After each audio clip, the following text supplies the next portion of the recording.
समाधान समाधान समाधान समाधान समाधान समाधान।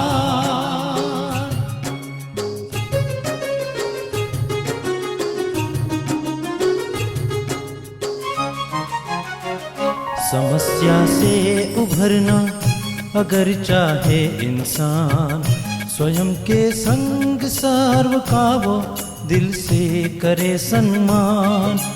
कहता है ये समाधान समाधान समाधान। समस्या से उभरना अगर चाहे इंसान, स्वयं के संग सर्व का वो दिल से करे सम्मान। कहता है ये समाधान समाधान समाधान समाधान समाधान समाधान।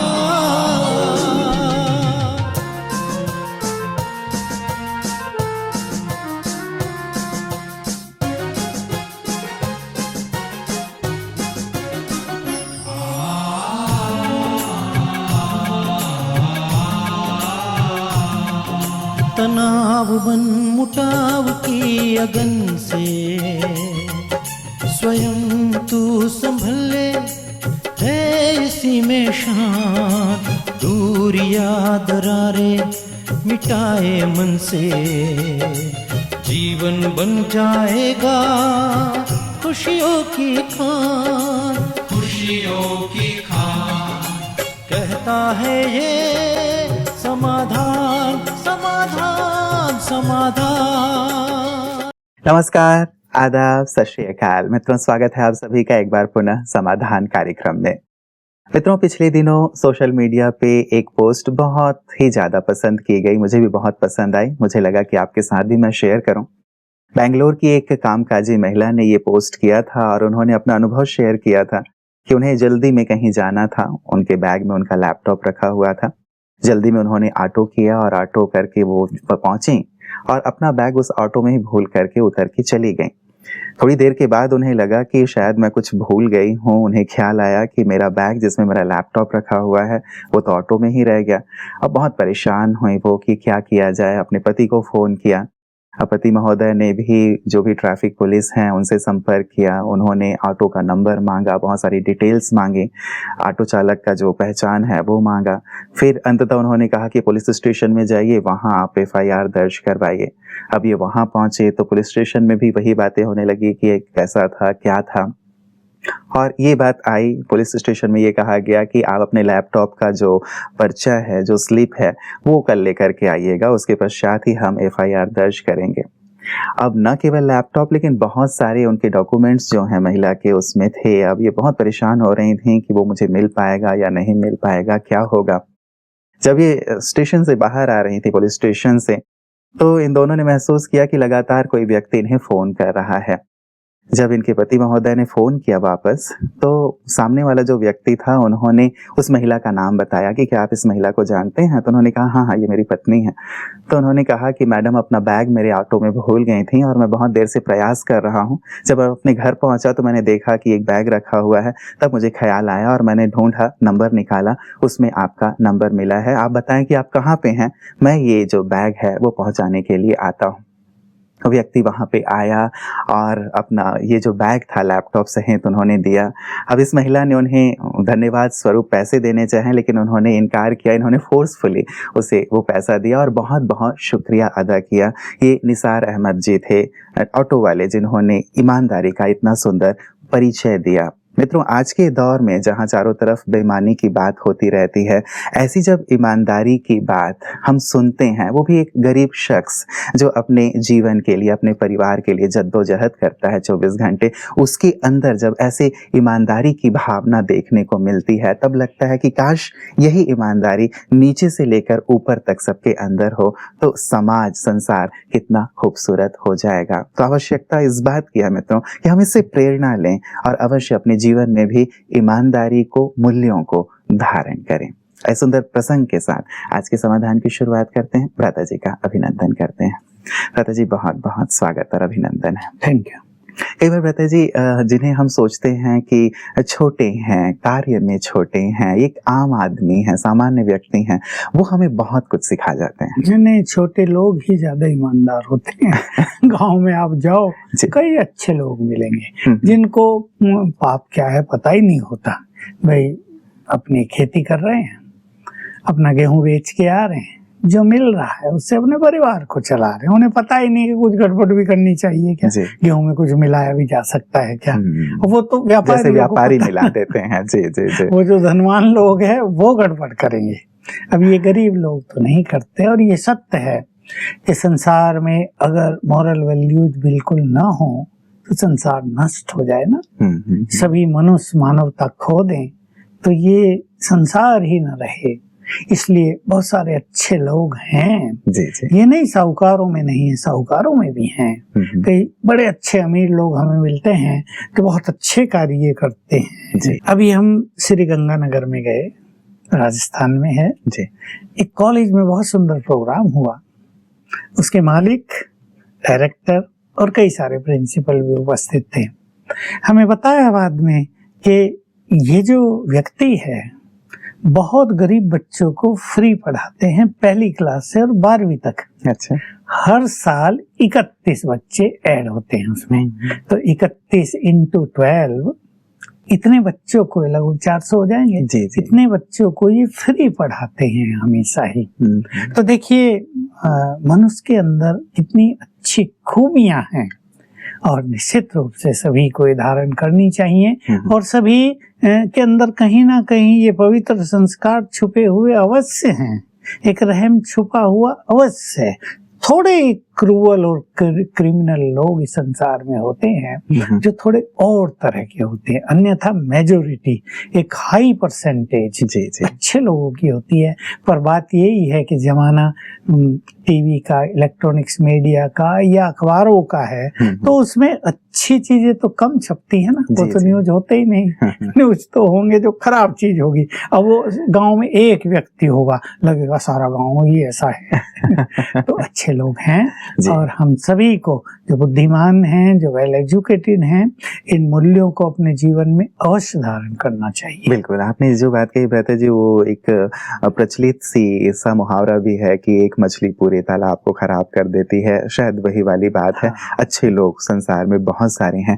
एक चीज भ्राता जी मन में और जेहन में ये बात आ रही थी कि ऐसी जो अच्छी अच्छी बातें हैं, यदि ये अच्छी बातें समाज तक पहुंचाई जाएं तो लोगों को भी एक प्रेरणा मिलती है कि सचमुच हमें भी ऐसा करना चाहिए। लेकिन दुर्भाग्य से ऐसी चीजें कम सामने आती हैं, बुरी चीजें ज्यादा सामने आ जाती हैं। देखिए हमारा पीस ऑफ माइंड तो अच्छी चीजें ही दे रहा है जी। और कई चैनल्स पे अच्छी चीजें भी आती हैं, लेकिन कुछ चैनल ऐसे हैं जो एक समाचार को सारा दिन दिखाते हैं, लोगों के दिमाग खराब हो जाते हैं। मुझे ट्रेन में लोग में कहा यार ये क्या, जब मैंने बात की कि हमारे यहाँ मीडिया वालों की कॉन्फ्रेंस हो रही है शांतिवन में, तो 2-4 लोग बोलने लगे कि इन्हें तुम सिखाओ तो सही भाई, एक समाचार 4 बार दे दिया, सबने देख लिया, सुन लिया, सारा दिन लोगों के दिमाग खराब। या तो लोग देखते नहीं, फिर बंद कर देते हैं। जी जी। और या फिर उन पर बुरा इफेक्ट होता रहता है। ऐसी अच्छी घटनाएं अगर बार बार दिखाएं, तो जैसे रिक्शा चालक की एक ईमानदारी घटना थी,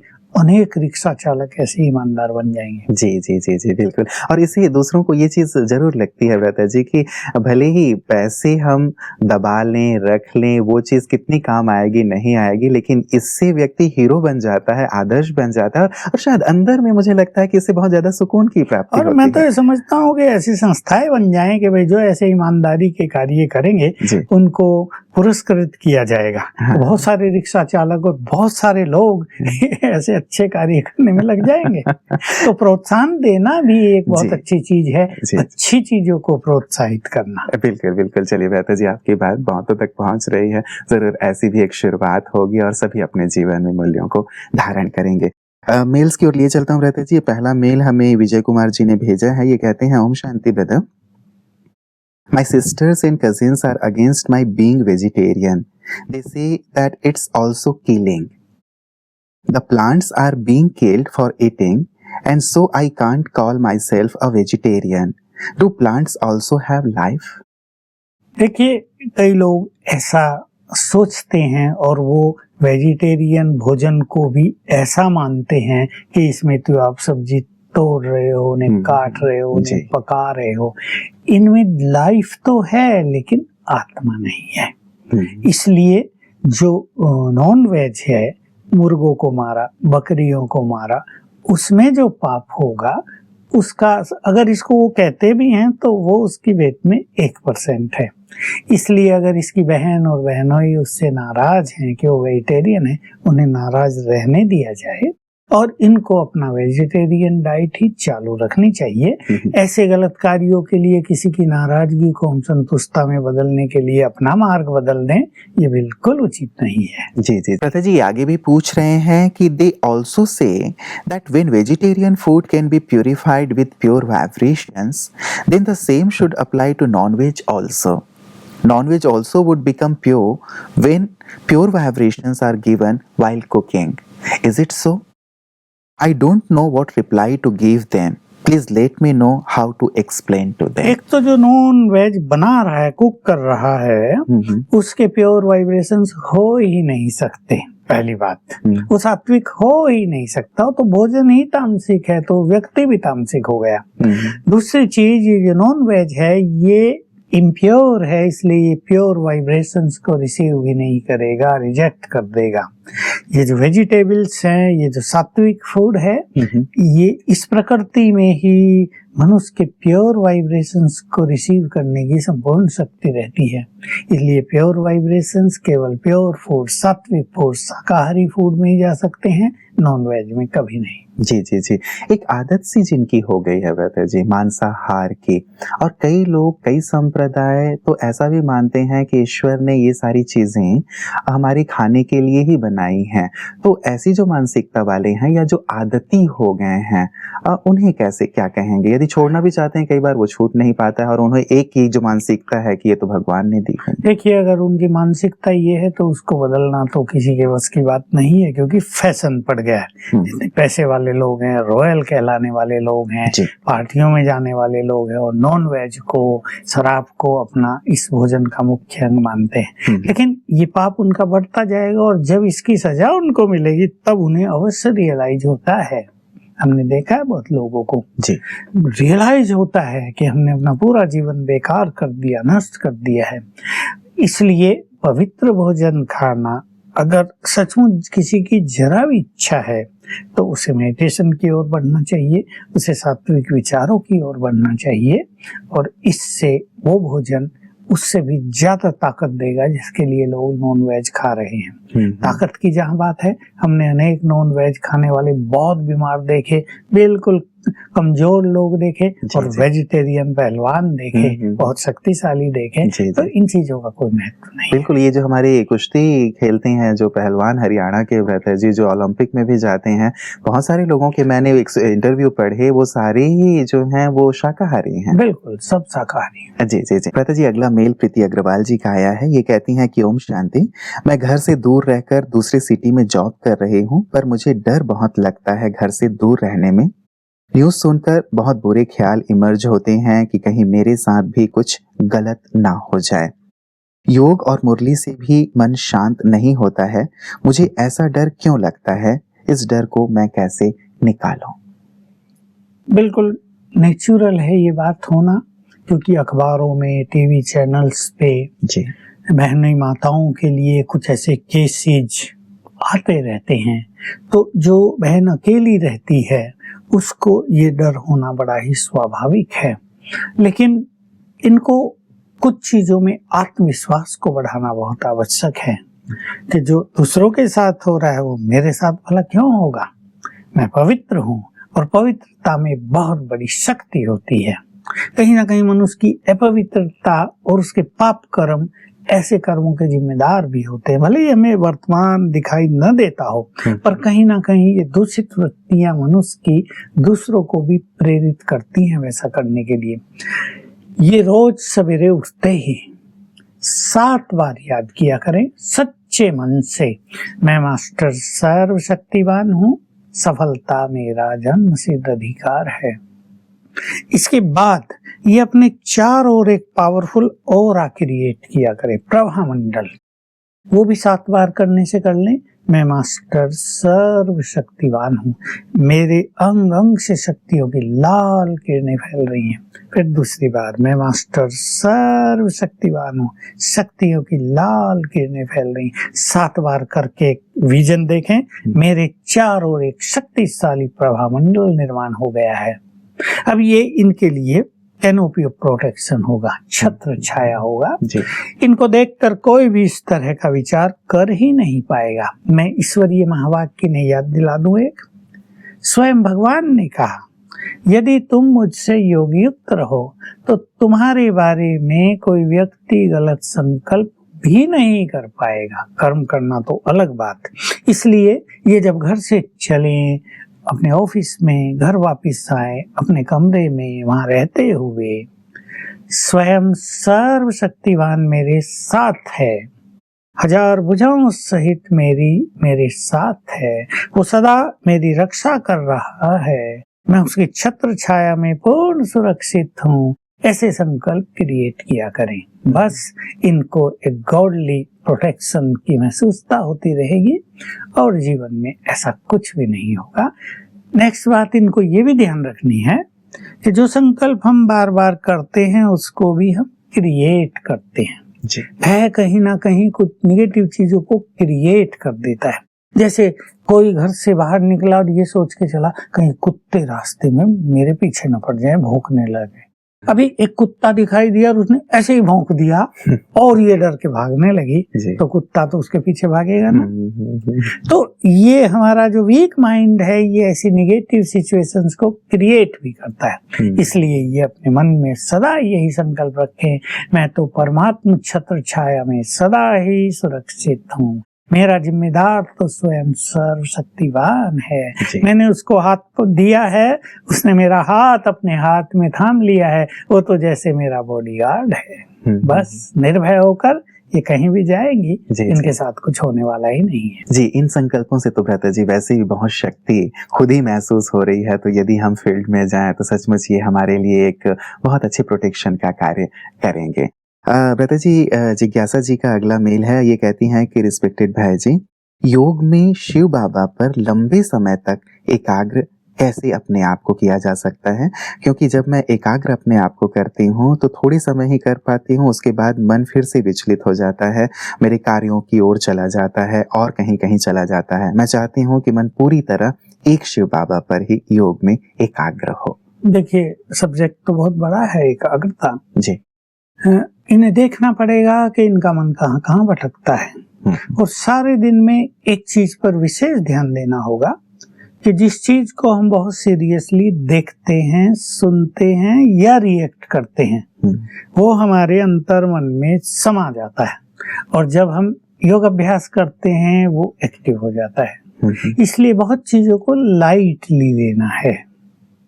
मान लो समय सामने कोई चित्र है और थोड़ा नेगेटिव है जी, अब हम भी जाते हैं तो उधर सब दिखता है, आंखें तो खुली हैं, हम उसको सीरियसली ले ही नहीं रहे, इट्स जस्ट कॉमन, तो वो हमारे अंदर जाता ही नहीं, उसकी छाप हमारे मानस पटल पर रहती ही नहीं है। दूसरा, इन्हें शिव बाबा पर बुद्धि को स्थिर करने के लिए सारा दिन आत्मिक दृष्टि और शरीरीपन, मैं आत्मा हूँ, अपने स्वरूप पर ये मन को एकाग्र किया करें। थोड़ा थोड़ा समय भी, 10-20 सेकंड, लंबे समय का न सोचें, इससे इनको बहुत सहजता होगी।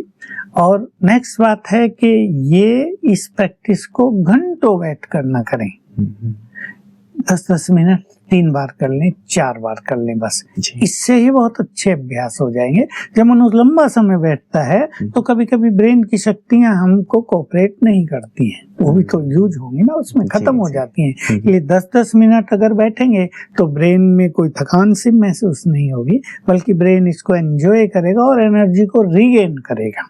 बाकी विजुअलाइजेशन की बहुत अच्छी प्रैक्टिस करते रहें, थोड़ा थोड़ा समय लेकिन ज्यादा बार। जी। तो इससे इनको इस फील्ड में बहुत बहुत सफलता प्राप्त प्राप्त होगी। बिल्कुल, मतलब एक साथ करने की आवश्यकता नहीं है। कई बार हम सोचते हैं कि एक लंबे समय तक बैठ करके, क्योंकि व्रता जी देखा गया कि 1 घंटे के लिए तो बैठते ही हैं लोग, और उस 1 घंटे में यदि बहुत ज़्यादा ही मन इधर-उधर जाए तो वो सोचते हैं कि 1 घंटे में मज़ा नहीं आया बैठने में। तो क्या व्रता जी ये जो नियम है, कई बार देखा गया कि 1 घंटे सुबह बैठो, 1 घंटे शाम को बैठो, ये ज़्यादा उचित है फिर आपके विचार से, या फिर इसे बाँट लिया जाए सारे देखिए दिन के यही लिए? है कि अपनी-अपनी जो अनुभव है, अपनी-अपनी जो कंसंट्रेशन है, क्षमताएं हैं, टाइम कैसा बचता है, उस अनुसार हर एक को स्वयं मैनेज करना होगा। जी। तो 10-10 मिनट बैठना बहुत ही सुंदर है।